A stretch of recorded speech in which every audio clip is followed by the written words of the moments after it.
Atlantis never dies.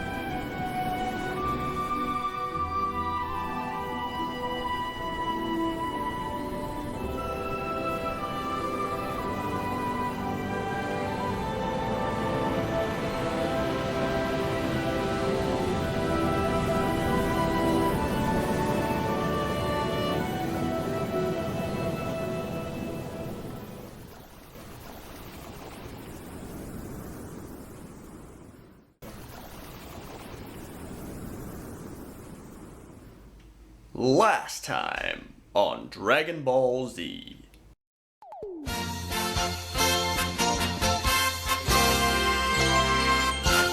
You know, I've actually never looked into the Dragon Ball Z TCG. I don't know, it's already difficult enough keeping up with Yu-Gi-Oh!, trying to follow Digimon, trying to follow Vanguard. There's too many card games. I don't want to add another. I'm rambling. Anyway, welcome back to another episode of Atlantean Chronicles. It's lucky number 7, which means we're going to get some more wins today and some good pulls. Hopefully. We'll see. Anyway, last time we picked up a match win. The goal for this episode, we're going to continue that winning streak. And we're going to make it a little challenging though, because we're actually going to stop by locals and do a little dueling. But anyway, before we go into that, we are going to talk about something very important that is facing the Yu-Gi tubing community. You, yes you, need to like, comment, and subscribe. Do that and we'll move straight on to the card opening.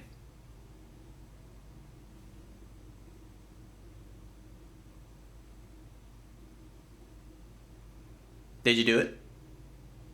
Okay, let's open some cardboard. Alright, another opening where we got quite a familiar selection.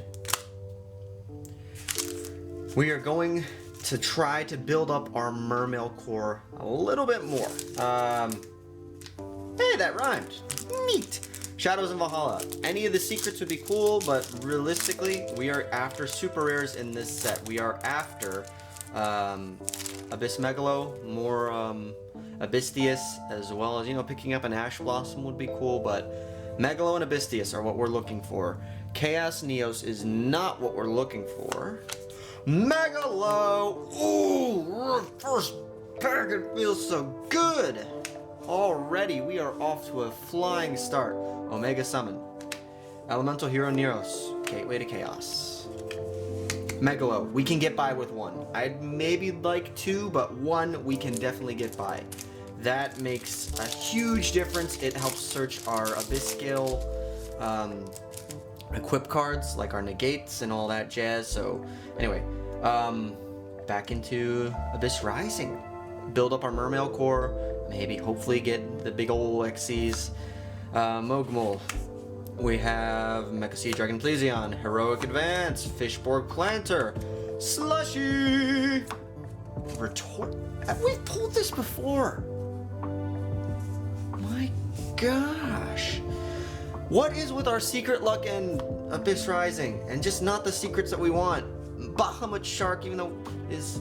Yeah, oh my god. Heroic Dragon Night Watchman, Deep Sweeper, Abyss Slung, Melita Mermail card. We'll set it down here. We already have Abyss Slung, so... Shadows in Valhalla. We've got already 1 Mermail. Can we double up on our Abystheus potentially? You never know. Valkyrie Drita. Neospatian Glowmoss. Ninjutsu Art, Super Transformation, Goddess, Skull, Oracle, and Gem Knight, Seraphinite. Alright, this will be our last Abyss Rising for the day. So far, Abyss Rising ain't doing too much for us. Snow Dragon. Abyss Scale of the Kraken. We have a play set of this now, which is cool. It's a monster negate that we can search for Megalo. Heroic Advance. Sea Dragon Plesion.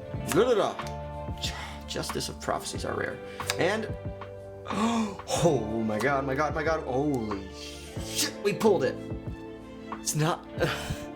First edition too. It's not the ulti, but Mermail Abyss Gyos. This is legit the boss monster for Mermails. We pulled him. Oh my god, we pulled him. So for those of you who don't know what it does, it takes 2 level 7 water monsters. While this card is this face-up card has Xyz material, level 5 or higher monsters cannot attack. Once per turn, during either player's turn, detach material from this card, negate the effects of all face-up monsters your opponent currently controls that have less attack than this card until the end of the turn. He is basically a quick effect skill drain. This is insane. Oh my god. Mermail Abyss Lung. That's cool. One shot, one nimble angler. These two are huge so far. Both sets have delivered. We've got one more pack, however. We've already got 2 huge targets. Abyss Lead, we don't need more. We've got 2 Megalo. Oh my god, this is perfect. 2 Megalo, we've got an Abyss Lead, we've got a Gyos. This is the opening. This is a huge step forward. We've been like incrementally building stuff up. This is a massive step forward. Advanced Dark, Cyber Dark Impact, and a window for our troubles. But these cards make a huge difference. We have Megalo, we have Gyos. Oh, time to make some changes. Time to make some changes.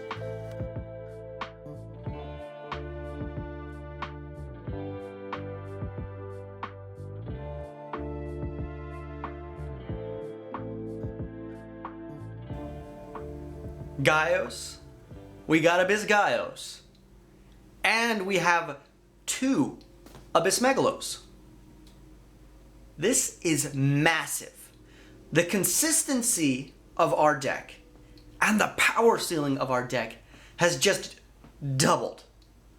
Megalo was the main deck monster we really wanted to get to help trigger our Atlanteans like Dragoon, and also to search out negation in our Abyss Scale cards, and to help push for the OTK with its double attack, and then tribute stuff like Marksman or Heavy Infantry to pop even more. That is massive. And Abyss Gyos gives us something to feasibly end on that is a literal house of a card. We are going to locals looking really good.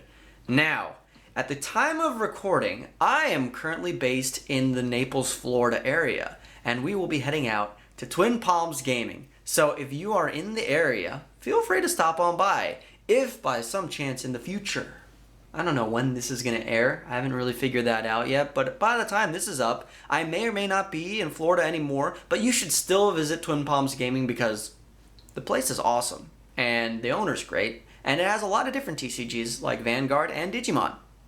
But anyway, I think it's time to just give a little taste of locals. Not a full-on tournament, but just wet our feet a little bit and see how this deck does. Alright, so we only got 1 match in at locals, and we are going up against some Morgan. Luckily, we get to go first. Now, unfortunately, we only have like a 2-set bass, and we're looking down at some basics, some more plays, dumping and special summoning, and anti-spell fragrance. Kinda sucks. That does somewhat turn off our spells. However, we are able to get in some easy damage with our Mermail cards, as well as special summoning out our Deep Sea Angler, poking in for quite a bit of damage and setting up for future plays where we can set up a Snow Dust Giant. It's not the best XCs that we can get, but, you know, it gets the job done, and luckily my opponent bricked a little bit, so despite having to deal with an anti-spell, we can still get large chunks of damage in, and also, that easily takes up game number 1. So we move on to game number 2. We're going second. Trade-in gets free value. We do get to, unfortunately, now look at the normal summon of the Bird of Beginning, which basically gives an extra normal summon, and using its effect, we now have to look at a Simorgan Darkness, as well as Dark Simorgan. Yeah, we're kind of in a pickle with spell propagation. However, trying to see what we can get away with. Our surface does resolve, luckily, because Simorgan Bird of Darkness has to tribute in order to negate, which allows us to do some swapping around with our Geonator Transverser, and we can use our tune to go into Gungnir to pop away the field and actually climb up and sit on an Appaloosa. So we were able to clear the board and set up follow-up. Luckily, we did set our other surface cards, and we were able to push for even further damage, and we actually claim a 2-0 match win. Granted, my opponent did brick a little bit, but that does happen in Yu-Gi-Oh! So we extend our winning streak to 2 matches. It is the day after, and, you know, it was a smaller Yu-Gi-Oh! Crowd the other day, and, still, we grabbed a dub, and, I will take that, because that extends our win streak to 2 match wins now. We're gaining momentum, and we got a lot of consistency boost with the cards we picked up today, so 0 complaints in my book. I mean, I could say I want more cards, but I'm not going to be too greedy. It's already difficult enough with this season. But regardless, we are building, and we are building strong. So I will see all of you in the next episode.